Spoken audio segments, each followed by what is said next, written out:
Madame Coco Brigitte est l'épouse de Monsieur Mokoko Doumé, qui est allé se reposer pour l'éternité il y a 1 an et demi. Elle est une maman, elle est une grand-mère, elle est une chef d'entreprise, elle est une présidente de la Fédération des réseaux des associations féminines du Cameroun. Elle est coordinatrice du Commonwealth Women Association. Elle est officier d'état civil depuis 15 ans. Et elle est maire à la commune d'arrondissement de Douala-Premier depuis les dernières élections en 2020. Et je suis une femme de poigne, celle qu'on admire, par son parcours et ce qui veut réussir dans tout ce qu'elle fait. Elle est une ménagère. C'est très important. Je suis d'abord une ménagère, avant toutes les autres casquettes.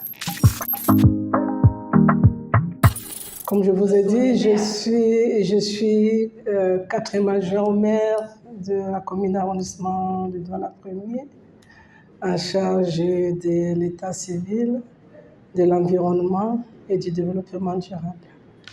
Donc voilà un peu ce que je fais au quotidien à la mairie. Mais surtout, je m'occupe de l'état civil. Donc m'occuper de dresser les actes de naissance, les actes de décès, de célébrer les mariages. On va dire que je suis cette personne qui agit dans les 3 étapes essentielles de la vie d'un être humain, dans ce que je vous ai dit. Voilà. L'amour. Il y a un peu plus de 35 ans, j'étais encore plus jeune quand je me suis mariée. Et je n'ai rien compris. J'ai vu l'officier nous citer les actes, lire les actes et nous mettre des alliances. Et puis bon, c'était fini, un petit conseil. Nous sommes rentrés chez nous.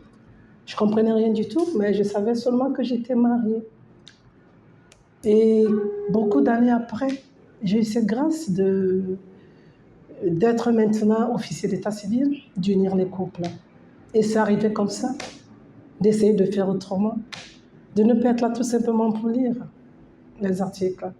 Et mon vécu pendant ces longues années, 34 ans, 6 mois de mariage, avant que mon époux n'aille se retrouver du côté des étoiles là-bas, j'ai vécu que l'amour au quotidien. En fait, ce que je fais, je ne le fais pas exprès, je transmets ce que j'ai vécu.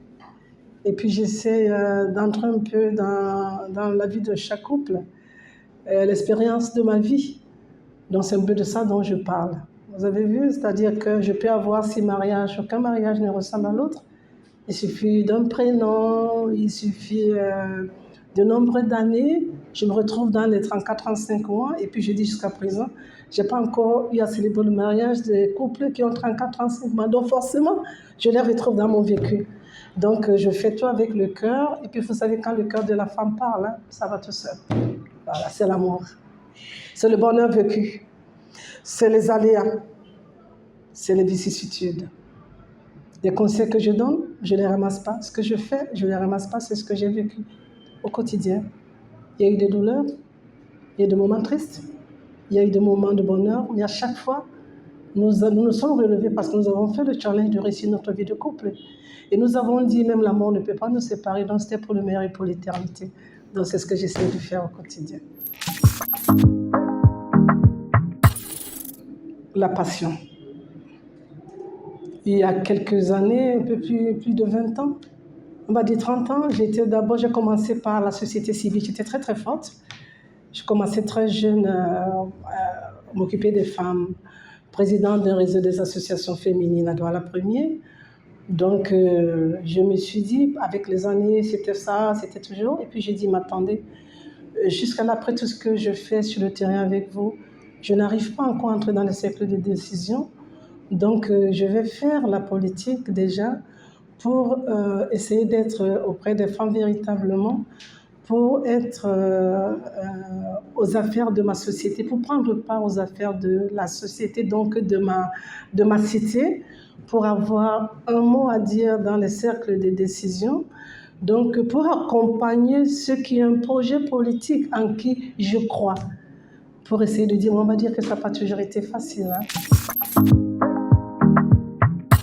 D'être, non, je vais dire, pas de difficulté vraiment, parce que dans ma tête, en même temps je suis un homme et je suis une femme, c'est-à-dire que j'essaie de faire, c'est-à-dire que je suis une bête sur le terrain, je suis une lionne sur le terrain, et puis j'ai cette capacité de toujours obtenir ce que je veux, de réussir ce que je veux, donc j'ai toujours tout fait avec la passion. Donc je me suis dit, faire la politique également, c'est de savoir exister, parce que si tu ne fais pas la politique, forcément, elle va te faire. Le dialogue, la communication qui fait du couple des jeunes mariés des amants. Parce que dans tout ça, il faut le mélange de tout ça. Le pardon, parce que pardonner restera toujours l'option la plus élégante dans un couple. Il faut toujours regarder dans la même direction. Parce qu'un couple qui ne pardonne pas, un couple qui ne parle pas, la tolérance, la patience, l'humilité qui précède la gloire. Vous savez, chacun vient avec son caractère et deux personnes décident de se mettre ensemble. C'est pour leur épanouissement, c'est pour leur... tout ce qui fait... Vous comprenez un peu? Donc quand on se marie, on doit s'accepter tel qu'on est. Il faut beaucoup de respect dans un mariage. Et je dis, la femme doit respecter son homme. Et tous les hommes aimeraient avoir une femme qui les respecte. Donc je commencerai par le respect. Écoutez-moi, malgré tout ce que je suis, quand je rentre chez moi, je suis juste Madame Cocodoumé. C'est qui essaie d'accepter, c'est qui essaie de comprendre. Parce que déjà, au-delà de tout, je suis une petite personne comme ça, très fragile. Donc j'essaie de protéger mon cœur, parce que c'est de là d'où sort la vie. Tout est question d'organisation. Parce que dans chacune de mes responsabilités, j'ai fait une sorte d'armoire compartimentée. Chaque responsabilité a son compartiment. Donc du coup, rien ne gêne l'autre. Je vous ai dit que le meilleur rôle, c'est celui de ménagère. Comment je fais? Je commence d'abord par m'organiser. Je fais un planning de travail. Comment est-ce que je dois faire pour que, après tout ce que je fais, que mon époux ne se fâche pas contre moi, que je privilégie tant ou telle chose. Donc, je m'organise dans tout ce que je fais. Je vous ai dit tout ce que je fais dans la vie. Et rien n'a jamais gêné l'autre. Sauf qu'après là, je suis épuisée. Parce que quand on dit je ne suis pas une machine... Je vais déjà leur dire de se lever, d'oser, de prendre les risques mesurés. Un leader ne se met pas devant. Et nous sommes tous leaders, chacun à son niveau. C'est tout ce que j'ai à leur dire, de se lever, de croire, d'avoir confiance déjà. Parce que c'est une question de confiance. Vous ne croyez pas en vous. Du coup, vous avez l'impression que les autres sont meilleurs que vous. Croyez en vous. Faites-vous confiance, prenez des risques mesurés, essayez de briser toutes ces barrières-là et vous allez vous rendre compte que ouvrez-vous aux autres. Parce que c'est ça également, les femmes ou les jeunes ont peur de s'ouvrir le goût de l'aventure parce qu'après là, on retrouve quoi? On se retrouve, on se rend compte que, mais on peut. Donc c'est ça que je dirais aux autres. Et jusqu'à présent, c'est ce que je fais. Mais ça ne veut pas dire que c'est facile tout le temps. C'est pas facile tout le temps. Mais je crois en moi. Je crois en mes capacités. Je prends des risques, souvent même des risques démesurés. Parce que je suis une fonceuse. Qui reçoit en demande encore plus, c'est ça, n'est-ce pas? Il faut que la femme soit encore plus représentative. Nous sommes tellement nombreux. Et je pense que le quota de la femme n'est pas satisfaisant pour nous, les femmes. Il faut qu'on croie en nous et qu'on sache que la femme a les mêmes compétences que l'homme. Aujourd'hui, on trouve des femmes qui font ce que les hommes font, plus que ce que les hommes font également. Donc, Il faut tout simplement qu'on nous mette là où on doit. Encore que le président de la République, son Excellence Paul Biya, fait tellement pour la femme. Elle a créé tout un ministère pour la femme. Mais il faut que les femmes s'approprient déjà de tout ce qui se passe là-bas, parce que ce ministère également est là pour la femme, pour son épanouissement, pour son autonomisation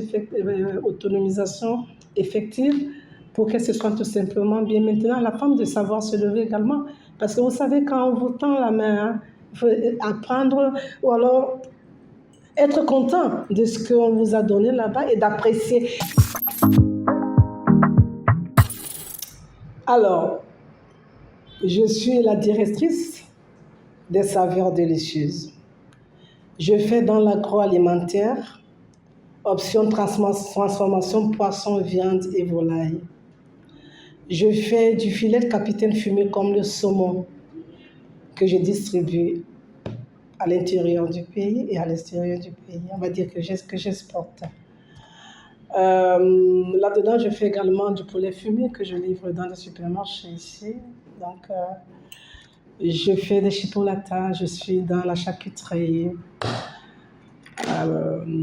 museau de campagne, pâté de campagne, museau de tête, pâté de campagne, chipolata, merguez.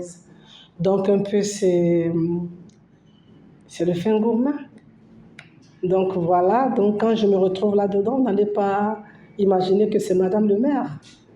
Parce que les produits de première nécessité, c'est moi qui les achète. La transformation, c'est moi qui le fais. Tout ce que je fais, c'est pour ça que je vous ai dit que je m'organise. Parce que j'ai cette entreprise qui doit vivre. Donc, je fais tout pour que je me rassure que les clients seront satisfaits, que le produit respecte les normes internationales, que les produits seront bien acheminés, que le client sera content de revenir le lendemain. Après ménager à la mairie, j'ai les enfants, j'ai les femmes de l'autre côté, j'ai mes associations. Voilà un peu ce que je fais, voilà, c'est mon bonheur.